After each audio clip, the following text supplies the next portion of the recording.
Hello दोस्तों, कैसे हैं आप सभी लोग? उम्मीद करते हैं बहुत अच्छे होंगे और अपनी पढ़ाई बहुत अच्छे से कर रहे होंगे। दोस्तों, जैसा कि आप सभी लोग जानते हैं कि इस समय रेलवे ग्रुप डी का जो एग्ज़ाम चल रहा है, उसका हम लोग एनालिसिस कर रहे हैं। उसी में आगे हम 5 दिसंबर में जो थर्ड शिफ्ट का जो एग्ज़ाम हुआ है, उनके जो सारे क्वेश्चंस जो पूछे गए हैं, वो हम सभी डिस्कस करेंगे। ओके। उससे पहले मैं आप सभी लोगों को बता दूं कि अगर आप हमारे चैनल पर नए हैं तो प्लीज़ इसको सब्सक्राइब कर लीजिए और अगर हमारा सेशन अच्छा लगे तो इसको लाइक ज़रूर करिएगा। ठीक है, चलो आज के क्वेश्चंस जो पूछे गए हैं वो हम डिस्कस करेंगे। देखिए, पहला क्वेश्चन जो पूछा गया है, in which state was the 7th Khelo India youth games 2025? 7वां Khelo India youth game 2025 किस राज्य में आयोजित किया गया था? तो ये इसके जो ऑप्शन जो हैं, कुछ इस प्रकार से इसके ऑप्शन दिए गए थे। ठीक है,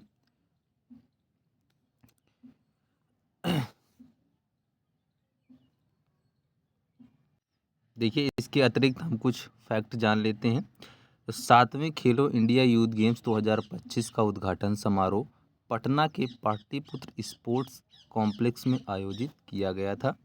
ठीक है, और इसमें क्या था, खेलो इंडिया यूथ गेम 2025 में 27 खेलों में पदक के लिए प्रतिस्पर्धा हुई थी और जिसमें नई दिल्ली में क्या हुआ था, जिम्नास्टिक, निशानेबाजी और साइकिलिंग प्रतिस्पर्धा का आयोजन किया गया था। इस संस्करण में महाराष्ट्र ने 58 पदक, 58 स्वर्ण पदक, 47 रजत पदक और 53 कांस्य पदक सहित कुल 158 पदक जीतकर पदक तालिका में शीर्ष स्थान हासिल किया था। उसके अलावा जो दूसरा स्थान हासिल किया था वो हरियाणा ने किया था 117 पदकों के साथ में, और 39 स्वर्ण पदक थे, 47 रजत पदक और 51 कांस्य पदक। इसके अलावा तीसरा जो स्थान हासिल किया था वो राजस्थान ने, 24 स्वर्ण पदक थे, 12 रजत पदक थे और कांस्य जो थे वो 24 कांस्य पदक थे। इसके जो पूरे कुल मिलाकर 60 पदकों के साथ तीसरा स्थान हासिल किया था। ठीक है, तो देख लीजिएगा इसके जो राइट आंसर क्या हो जाएगा। ये क्वेश्चन जो पूछा गया है खेलो इंडिया यूथ गेम का, वो option C is the right answer. देखिए, नेक्स्ट क्वेश्चन जो पूछा गया है,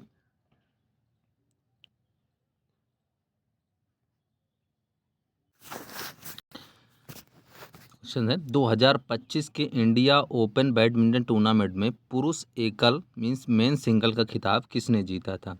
तो जिसके 4 ऑप्शन कुछ इस प्रकार से दिए गए थे। ठीक है, देखिए इसका राइट आंसर क्या हो जाएगा। विक्टर जो एक्सेल्सन से डेनमार्क के थे, इन्होंने क्या किया था, ये जो पदक था ये सिंगल पुरुष एकल का खिताब जीता था। ठीक है, इन्होंने फाइनल में किसको हराया था? हांगकांग के ली च्यूक को हराया था और ये तीसरा इंडियन ओपन खिताब था जो 14 से जनवरी 2025 में आयोजित किया गया था। ये भी फैक्ट थोड़ा सा ध्यान रखिएगा सभी लोग। ठीक है, तो इसका राइट आंसर कौन सा हो जाएगा? Option number C, Viktor Axelsen. देखिए नेक्स्ट क्वेश्चन जो पूछा गया है, in which state did union home minister Amit Shah inaugurated the national turmeric board in June 2025? केंद्रीय गृह मंत्री अमित शाह ने जून 2025 में राष्ट्रीय हल्दी बोर्ड का उद्घाटन किस राज्य में किया था? देखिए कुछ इसके ऑप्शन कुछ इस प्रकार से दिए गए थे। ठीक है, अब देखते हैं इसका आंसर क्या हो जाएगा। जो तेलंगाना स्टेट है वो तेलंगाना के निजामाबाद शहर में इसका उद्घाटन किया था और इस बोर्ड की जो स्थापना का जो उद्देश्य था, हल्दी उत्पादन, विपणन, अनुसंधान और निर्यात को बढ़ावा देना ताकि किसानों की आय में सुधार हो सके। तो इसका राइट आंसर क्या हो जाएगा? Option number C, Telangana. देखिए नेक्स्ट क्वेश्चन जो पूछा गया है, who is the author of the book wild fiction essay? ठीक है, तो जिसके ऑप्शन कुछ इस प्रकार से दिए गए थे, देखते हैं इसका राइट आंसर क्या हो जाएगा। और जो देखिए जो ऑप्शन बी है, अमिताभ घोष, अमिताभ घोष जो कि इस पुस्तक के लेखक हैं। और इस पुस्तक में क्या है, इस पुस्तक में उन्होंने साहित्य, पर्यावरण, राजनीति और समकालीन वैश्विक मुद्दों पर विचार प्रस्तुत किए हैं। तो इसका राइट आंसर कौन सा हो जाएगा? Option number B, Amitabh Ghosh. देखिए नेक्स्ट क्वेश्चन जो पूछा गया है, हाल ही में सेब, देखिए which state recently started the सेब सैटरडे प्रोग्राम। तो क्या है, हाल ही में सेफ सैटरडे में सुरक्षित शनिवार कार्यक्रम किस राज्य द्वारा शुरू किया गया है? इसके चार ऑप्शन कुछ इस प्रकार से दिए गए थे। देखिए इसका राइट आंसर क्या हो जाएगा? देखिए जो बिहार राज्य है, बिहार राज्य सरकार द्वारा सरकारी स्कूलों में इसकी शुरुआत की गई। और इस कार्यक्रम के तहत शनिवार को बच्चों को बिना स्कूल बैग के स्कूल आना होगा। और आपदा प्रबंधन मीन्स डिजास्टर मैनेजमेंट और सुरक्षा से संबंधित विभिन्न रक्षक सिखाए जाएंगे। ठीक है। और इसका मुख्य उद्देश्य बच्चों को क्या है, बाढ़, आग, भूकंप और अन्य आपातकालीन स्थितियों के दौरान खुद को बचाने और दूसरों की मदद करने के लिए प्रशिक्षित करना था। ठीक है। और देखिए यह कार्यक्रम किसके द्वारा किया गया था? ये मुख्य विद्यालय सुरक्षा कार्यक्रम का एक हिस्सा है, chief minister school safe programme. ठीक है। तो देखिए इसका राइट आंसर क्या हो जाएगा? Option number D, Bihar. देखिए नेक्स्ट क्वेश्चन जो पूछा गया है, who won the best actress award eight IIFA 2025। IIFA 2025 में सर्वश्रेष्ठ अभिनेत्री मीन्स बेस्ट एक्ट्रेस का पुरस्कार किसने जीता? तो देखिए इसके ऑप्शन कुछ इस प्रकार से दिए गए थे। देखते हैं इसका राइट आंसर क्या हो जाएगा। देखिए जो नीतांशी गोयल हैं, जो कि लापता लेडीज की डायरेक्टर हैं। सर्वश्रेष्ठ जो फिल्म है वो लापता लेडीज है। और इन्होंने सर्वश्रेष्ठ अभिनेता जो किसको मिला है? कार्तिक आर्यन, जो कि भूल भुलैया के एक्टर हैं। ठीक है। तो इसका राइट आंसर क्या हो जाएगा? नीतांशी गोयल जो क्या है, बेस्ट एक्ट्रेस हैं, उसका खिताब इन्होंने जीता है। इसके अतिरिक्त देखिए इसमें जो सर्वश्रेष्ठ निर्देशक का रिकॉर्ड जो जो इन्होंने खिताब जीता है, किसने जीता है? सर्वश्रेष्ठ निर्देशक जो हैं किरण राव हैं, जो कि लापता लेडीज के सर्वश्रेष्ठ मतलब जो निर्देशक हैं। ठीक है। और देखिए इसके अतिरिक्त थोड़ा सा फैक्ट हम जान लेते हैं। आईफा 2025 उत्कृष्ट उपलब्धि पुरस्कार एक प्रसिद्ध फिल्म निर्माता और अभिनेता राकेश रॉय को प्रदान किया गया था। और ये जो क्या था, इसका भव्य आयोजन आईफा 2025 का जो भव्य आयोजन हुआ था वो राजस्थान की राजधानी जयपुर में हुआ था। और ये 25वां वर्षगांठ था, जो 8 और 9 मार्च 2025 को 2 दिवसीय समारोह के रूप में आयोजित किया गया था। ठीक है। तो ये भी फैक्ट हम लोग सभी लोग ध्यान रखेंगे, ताकि आगे आने वाले एग्जाम्स में अगर पूछता है तो हम आसानी से उसका आंसर दे सकते हैं। ठीक है। तो इसका राइट आंसर क्या हो जाएगा? Option number C, Nitanshi Goel. देखिए नेक्स्ट क्वेश्चन जो पूछा गया है, which Dhaka Samrat from West Bengal was honoured with the Padma Shri award in 2025। 2025 में भारत के पश्चिम बंगाल के किस ढाका सम्राट को पद्म श्री पुरस्कार से सम्मानित किया गया? इसके कुछ चार ऑप्शन कुछ इस प्रकार से दिए गए थे। देखते हैं इसका राइट आंसर क्या हो जाएगा। देखिए जो गोकुल चंद्र दास हैं, इनको ये क्या किया गया है, इनको जो 2025 का पद्म श्री पुरस्कार है वो इनको दिया गया है, जो कि ऑप्शन सी में दिया गया है। ठीक है। तो और इसके अतिरिक्त क्या है, वह ढाक नामक पारंपरिक बंगाली वाद्य यंत्र बजाने के विशेषज्ञ हैं। तो ये भी थोड़ा सा हम ध्यान रखेंगे, अतिरिक्त फैक्ट है उनके बारे में। ठीक है। तो इसका देखिए राइट आंसर क्या हो जाएगा? Gokul Chandra Das, option C is the right answer. देखिए नेक्स्ट क्वेश्चन जो पूछा गया, in which of the following is the maximum diversity found. सबसे अधिक विविधता मीन्स वेरिएशन किस में पाई जाती है? देखिए इसके जो ऑप्शन जो है कुछ इस प्रकार से दिए गए हैं। इसके चार ऑप्शन, ठीक है, देखते हैं इसका राइट आंसर क्या हो जाएगा। देखिए, जो सबसे अधिक विविधता मीन्स जो भी सबसे ज़्यादा अधिक वेरिएशन पाया जाता है वह लैंगिक जनन में पाई जाती है, क्योंकि इसमें दो जो अभिजनित होते हैं के जीन्स मिलते हैं, समझे। और जो जीवों का मीन्स रिकॉम्बिनेशन होने से क्या होता है, जीनों का पुनर्संयोजन मीन्स रिकॉम्बिनेशन होने से संतान के नए गुण उत्पन्न होते हैं, जिससे विविधता बढ़ती है। इसके विपरीत क्या होता है, जो हाइड्रा और अमीबा में है वो अलैंगिक जनन होता है, जिसमें क्या होता है, संतान लगभग माता पिता के समान होती है, इसलिए बहुत कम या नगण्य विविधता पाई जाती है। और इसमें क्या होता है, जो एवोल्यूशन की दृष्टि से लैंगिक जनन में क्या होता है, सबसे अधिक लाभकारी इसे माना जाता है। तो देखिए इसका राइट आंसर क्या हो जाएगा, इसमें क्या हो जाएगा, अलैंगिक मीन्स देखिए option number D, sexual reproduction is the right answer. इसमें क्या होता है, इसमें सबसे ज़्यादा जो डाइवर्सिटी पाई जाती है, तो option D is the right answer. देखिए इसमें नेक्स्ट क्वेश्चन जो है कि न्यूमेरिकल पूछा गया था। इसमें क्या है न्यूमेरिकल, यदि किसी अवतल दर्पण के सामने किसी वस्तु को 10 सेंटीमीटर की दूरी पर रखा जाए और उसकी जो छवि मीन्स उसकी इमेज जो है 20 सेंटीमीटर की दूरी पर बनती है, तो दर्पण की फोकस दूरी मीन्स फोकल लेंथ क्या होगी। देखिए ये जो दिया गया है क्वेश्चन, ये पूरा इसका न्यूमेरिकल है। इसका देखिए जो अवतल दर्पण का जो फार्मूला होता है वो क्या होता है, देखिए ये होता है 1/f is equal to 1/v plus 1/u, ठीक है। और इसमें जो क्या है, इसकी जो वस्तु की दूरी ली गई है उसमें -10 सेंटीमीटर दी गई है, और जो प्रतिबिंब की जो दूरी है वो दी गई है क्या -20 सेंटीमीटर। हमको क्या चाहिए, तो 1/v प्लस 1/u में हम रखेंगे, तो 1/f दिया गया है, 1/f हमसे पूछा गया, तो इसमें जो v की वैल्यू दी गई है वो -20 दी गई है, प्लस जो दिया गया है हमारी जो वस्तु की दूरी है वो है क्या -10। तो अगर हम इसका एलसीएम निकालेंगे तो इसका 20 आ जाएगा, ठीक है। और यहाँ से हमारा क्या आ जाएगा, 1 आ जाएगा, और यहाँ से आ जाएगा -2, तो यहाँ से आ जाएगा -3/20, तो means 1/f is equal to आ जाएगा -3/20, और v f is equal to क्या आ जाएगा -20/3।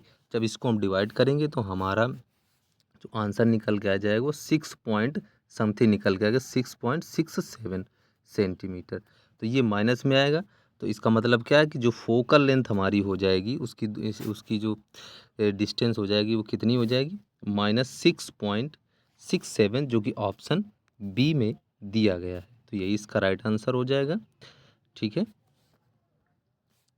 Option B. देखिए नेक्स्ट क्वेश्चन जो पूछा गया है, if the distance between point A and point B is 50 centimetre and the time taken from A to B and block to A is 10 second, what will be the average velocity। इसमें यदि बिंदु ए और B के बीच में दूरी जो है 50 centimetre दी गई है और ए से बी जाकर वापस ए आने में जो समय लगता है वो 10 सेकंड का लगता है, इससे औसत वेग क्या होगा। देखिए वैसे इसका जो हमारा औसत एवरेज वेलोसिटी का जो फार्मूला होता है वो क्या होता है, total displacement upon total time. और देखिए वस्तु ए से बी जाकर और बी से ए वापस आकर जो हमारी डिस्प्लेसमेंट क्या हो जाएगा, हमारा वो 0 हो जाएगा, और हमारा जो कुल समय लगा है उसमें 10 सेकेंड लगा। तो इसमें अगर हम इस चीज़ को पुट करके रखेंगे तो टोटल डिस्प्लेसमेंट हमारा 0 है और समय हमारा 10 सेकेंड है। तो वैसे हमारी जो एवरेज जो वेलोसिटी आ जाएगी वो क्या निकल के आ जाएगी यहाँ से, 0 मीटर पर सेकेंड, ठीक है। तो इसका राइट आंसर क्या हो जाएगा, जो ऑप्शन जो हमारे इसमें मुझे नहीं मिल पाए, तो हालांकि आज इसका जो आंसर हो जाएगा वो वेलोसिटी जो हो जाएगी इसकी एवरेज वेलोसिटी वो 0 मीटर पर सेकेंड इसका आंसर हो जाएगा, ओके। देखिए नेक्स्ट क्वेश्चन जो पूछा गया इसमें, जब हाइड्रोक्लोरिक एसिड की अभिक्रिया सोडियम हाइड्रोजन कार्बोनेट के साथ में होती है तो मुख्य रूप से कौन सी गैस निकलती है इसमें। इसके 4 ऑप्शन कुछ इस प्रकार से दिए गए थे, देखते हैं इसका राइट आंसर क्या हो जाएगा। देखिए जो हमारी अभिक्रिया होती है NaHCO3 में सोडियम हाइड्रोजन कार्बोनेट के साथ में जब हाइड्रोक्लोरिक एसिड का जो अभिक्रिया कराते हैं तो हमारा NaCl बनता है, H2O बनता है और हमारी कौन सी गैस निकलती है, CO2 means carbon dioxide gas निकलती है। तो इसमें इसका जो आंसर होगा वो हो जाएगा कार्बन डाइऑक्साइड। इसके अलावा इसमें क्या होता है, सोडियम क्लोराइड और जल भी बनते हैं और CO2 गैस क्या कैसे निकलती, कारण झाग मीन्स के रूप में दिखाई देती थी, जिसको एफरवेसेंस बोला जाता है। तो इसका राइट आंसर क्या हो जाएगा, CO2 option D is the right answer. देखिए नेक्स्ट क्वेश्चन जो पूछा गया है, if an electric appliance has voltage 220 volt and power 110 watt, what will be the current flowing through it, कि यदि किसी विद्युत उपकरण का जो वोल्टेज है वो 220 वोल्ट है और जो पावर है 110 वाट है, तो इसमें करंट मीन्स धारा कितनी होगी। देखिए जिसके ऑप्शन कुछ इस प्रकार से दिए गए थे, देखते हैं इसका राइट आंसर क्या हो जाएगा। देखिए जो पावर का जो फार्मूला होता है समझे, वो होता है V/I means P is equal to voltage into current. तो इससे जो हमारा पावर दिया गया है वो 110 दिया गया है, वोल्टेज हमारा 220 है और I हमसे पूछा है, तो I इज इक्वल टू क्या हो जाएगा, P/V। P हमारा दिया गया है 110 और जो हमारा वोल्टेज हो जाएगा वो 220 हो जाएगा। ठीक है, तो जब इसको हम कट करेंगे तो हमारा 1/2 आ जाएगा। 1/2 मीन्स 0.5 जो हमारा एम्पियर आ जाएगा वो इसका राइट आंसर हो जाएगा। तो इसका 0.5 किस ऑप्शन में दिया गया है, ऑप्शन नंबर बी में दिया गया है, वही इसका करेक्ट आंसर हो जाएगा। ठीक है, देखिए नेक्स्ट क्वेश्चन जो पूछा गया, what was the changes called when a gas change into liquid and liquid change into solid, means gas से द्रव और द्रव से ठोस में रूपांतरण को क्या कहा जाता है। इसके चार ऑप्शन कुछ इस प्रकार से दिए गए थे, देखिए इसका राइट आंसर क्या हो जाएगा। जो गैस से द्रव में बदलने की प्रक्रिया को क्या बोला जाता है, कंडेंसेशन मीन्स संघनन, और द्रव से ठोस में बदलने की प्रक्रिया को क्या बोला जाता है, हिमीकरण मीन्स फ्रीजिंग। और ये ठोस या ठोस बनना मीन्स इसको सॉलिडिफिकेशन भी कहते हैं। और ये दोनों परिवर्तन क्या होते हैं, फेज ट्रांजिशन के उदाहरण हैं जो तापमान और ऊर्जा में कमी से होते हैं। तो इसका राइट आंसर क्या हो जाएगा, कंडेंसेशन एंड फ्रीजिंग मीन्स संघनन और जमना। ये option number C is the right answer. देखिए नेक्स्ट क्वेश्चन जो पूछा गया है, a honey bee produced honey there for the honey bee is a what, तो मधुमक्खी में शहद का उत्पादन करती है, इसलिए मधुमक्खी क्या है, ये प्राथमिक है, द्वितीयक है, या उत्पादक है, या अपघटक है। तो जिसके चार ऑप्शन कुछ इस प्रकार से दिए गए, देखिए इसका राइट आंसर क्या हो जाएगा। देखिए जो मधुमक्खी जो होती है फूलों से क्या करती है, जो मकरंद जो एकत्र करती है, जिसको मकरंद मीन्स नेक्टर, उससे क्या बनाती है, शहद बनाती है। और जो फूल पौधा का हिस्सा, जो फूल क्या होता है, जो पौधे का हिस्सा होता है और पौधा उत्पादक होता है, मीन्स प्रोडक्ट प्रोड्यूसर होता है। जो जीव सीधे पौधों से भोजन प्राप्त करते हैं उन्हें क्या बोला जाता है, प्राथमिक उपभोक्ता मीन्स प्राइमरी कंज्यूमर कहा जाता है। तो इस वजह से क्या मधुमक्खी क्या हो जाती है, मधुमक्खी क्या होती है, पौधों से भोजन लेती है, इसलिए मधुमक्खी को क्या बोला जाएगा, प्राथमिक उपभोक्ता बोला जाएगा। तो इसका राइट आंसर क्या हो जाएगा, option number B is the right answer, जो कि क्या दिया गया, प्राथमिक उपभोक्ता मीन्स प्राइमरी कंज्यूमर। देखिए नेक्स्ट क्वेश्चन जो पूछा गया, which of the following is a night is a not a sign of sexual maturity in girls, means जो हमारी गर्ल्स होती हैं उसमें जो मेच्योरिटी जो परिपक्वता है उसमें से कौन सा ऐसा साइन इसमें ऑप्शंस में है जो दिया गया जो उसमें नहीं होता है। तो देखिए इसका जो ऑप्शन ए है, option A cracking of voice means आवाज़ का फटना, जो ये कि एज गर्ल्स का नहीं है, ये सेक्सुअल मैच्योरिटी बॉयज़ की है। तो इस वजह से यही ऑप्शन में क्या हो जाएगा, यही इसका आंसर करेक्ट आंसर हो जाएगा। और बाकी जो ऑप्शंस थे उसमें क्या हो जाएगा, वो सारे जो सेक्सुअल मैच्योरिटी इन गर्ल्स के वो उसमें सारे से सारे पाए जाते हैं। ठीक है, तो इसका ऑप्शन ए क्या हो जाएगा, करेक्ट आंसर हो जाएगा। देखिए नेक्स्ट क्वेश्चन जो पूछा गया, which of the following is not secreted by the gastric glands present wall of the stomach में, स्टमच में जो गैस्ट्रिक ग्लैंड से कौन सी जो जो गैस्ट्रिक ग्लैंड्स हैं जो स्टोमच में पाए जाते हैं, लेकिन उनसे कोई भी गैस्ट्रिक गैस नहीं रिलीज होती है। ठीक है, तो इसमें कौन सा हो जाएगा? देखिए, पेप्सिन ये भी होता है, ये भी स्टोमच से रिलीज होता है। हाइड्रोक्लोरिक एसिड भी होता है, और जो हमारा म्यूकस होता है वो भी होता है। ठीक है, तो इसका जो लार होगा, यही ऑप्शन बी जो है इसका करेक्ट आंसर हो जाएगा, जो कि स्टमच से नहीं, ये कहाँ से पाया जाता है? ये पाया जाता है स्लाइवरी जो ग्लैंड्स होती हैं, ठीक है ना, लार्ज ग्रंथियाँ पाई जाती हैं, वो इसके लिए उत्तरदायी होती हैं। ठीक है, देखिए, तो हाइड्रोक्लोरिक के लिए हमने बता दिया कि जीवाणु को नष्ट करता है और पेप्सिन को सक्रिय करता है, और जो पेप्सिन होता है प्रोटीन को पाचन में सहायक एंजाइम्स होता है, और जो हमारा म्यूकस होता है जिसको श्लेष्मा बोला जाता है, जो आमाशय की भित्ति को अम्ल से सुरक्षित रखता है। तो इसका राइट आंसर क्या हो जाएगा? लार्वा, सॉरी सलाइवा, जिसको लार बोला जाता है। देखिए, नेक्स्ट क्वेश्चन जो पूछा गया है, विच of the following method is used for refine impure metals? निम्नलिखित में से कौन सी विधि अशुद्ध धातुओं को शोषित करने के लिए उपयोग की जाती है? जिसके चार ऑप्शन कुछ इस प्रकार से दिए गए थे। देखते हैं इसका राइट आंसर क्या हो जाएगा। देखिए, जो विद्युत अपघट्य शोधन मीन्स इलेक्ट्रोलाइट रिफाइनिंग ऐसी विधि है जिसमें अशुद्ध को एनोड में बनाया जाता है और शुद्ध को कैथोड में बनाया जाता है। और इसमें क्या होता है, इसमें करंट को प्रवाहित करने पर क्या होता है, शुद्ध धातु पर कैथोड जमा हो जाता है, अशुद्ध धातु पर क्या हो जाता है, कैथोड पर जमा हो जाती है शुद्ध धातु, और जो सॉरी शुद्ध धातु, और जो अशुद्ध धातु होती है वो एनोड के रूप में अलग हो जाती है। और ये विधि विशेष रूप से तांबा, चांदी, सोना और आदि धातुओं को शोधन के लिए उपयोग की जाती है। और दूसरे इसके जो एक ऑप्शन में दिया गया है, चित्रकारी, तैलीकरण और एसिडी धातुओं को रंग से बचाने के लिए विधियां हैं जो कि शोधन नहीं है। तो इसका राइट आंसर क्या हो जाएगा? जो option number A is the right answer, जो कि दिया गया है विद्युत अपघटनी शोधन में इलेक्ट्रोलिटिक रिफाइनिंग।